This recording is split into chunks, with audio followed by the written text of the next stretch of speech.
Kevin came off the injury report. Is he good to go tonight? Yeah, he's available. He's no swelling with the ankle. I'm sure it's a little tight, a little bit of soreness, but he's available and he can go tonight.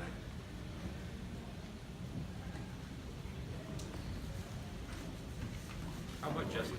You mentioned Justin. I think you said something like he was on a fixed timetable.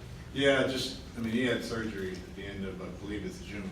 So there's, I think, a 4-month window post-surgery that we're honoring and from a cautious standpoint. So in terms of the injury, he's been working out for a couple weeks, and there's a progression of what he's capable or able to do in terms of the competition. He plays against the coaches. He's progressed into half court against our players, and that'll move on to full court, I think, next week or a week after that. Coach, 20 of the 30 teams in the league right now are shooting over 33s a game. And with that prevailing thought around the league, you can't argue with the math. How are you feeling about the state of where the game's at, and how is that fitting in with your team?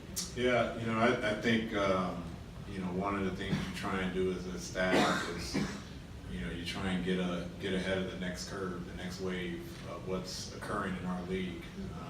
And that's been apparent for a while now. It's the three-point shot. What's happening is it's every position is shooting a three-point shot. And so as you start to space the floor out, you're spacing it with fives, and you're trying to be as creative as you can offensively with your entire roster. And so that's why that volume is able to go up. We want to be a part of it. We are a part of it, I believe.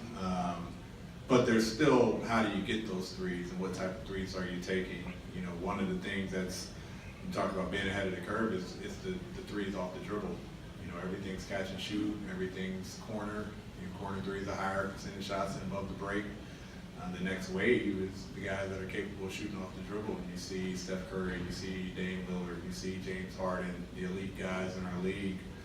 We knew that was part of the reason why we went after Trey. And his number in terms of threes off the dribble was greater than all of those guys that he did last year. So the ability to do it at this level, to do it at a good rate, just adds value, and it adds another weapon, and it also opens up the spacing when you have everyone spaced and guys shooting it deeper and shooting it off the dribble.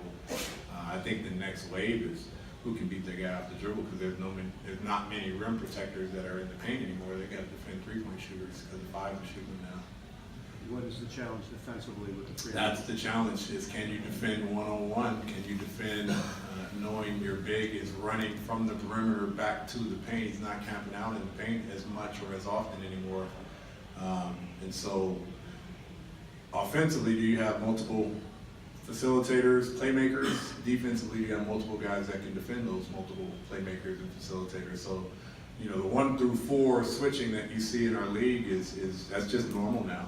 But can your 1 through 4 guys defend those type of players? And as you look across the board, tonight, Tyler Johnson, Dragic is out, but Magruder and Richardson, all those guys can put on the floor and get to the rim.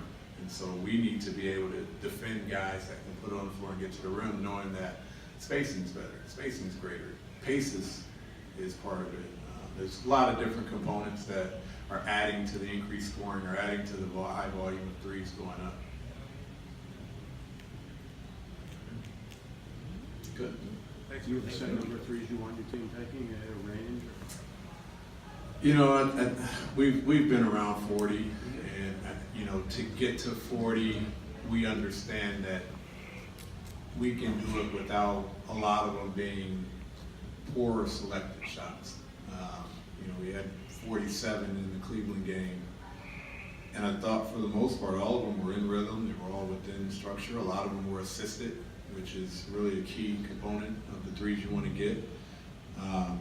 But to have a number, no, because I don't want to take away from our other emphasis, which is to get to the rim and to get to the free throw line. So, we had 66 points in the paint last game, and we'll take that all day, every day. And if that takes away from the volume of threes that we're taking, I'll still take that. But, I think it's just the number we're looking at and we're studying is combining our rim and our threes and what percentage of those shots. And so we're about 71% of rim attempts and threes.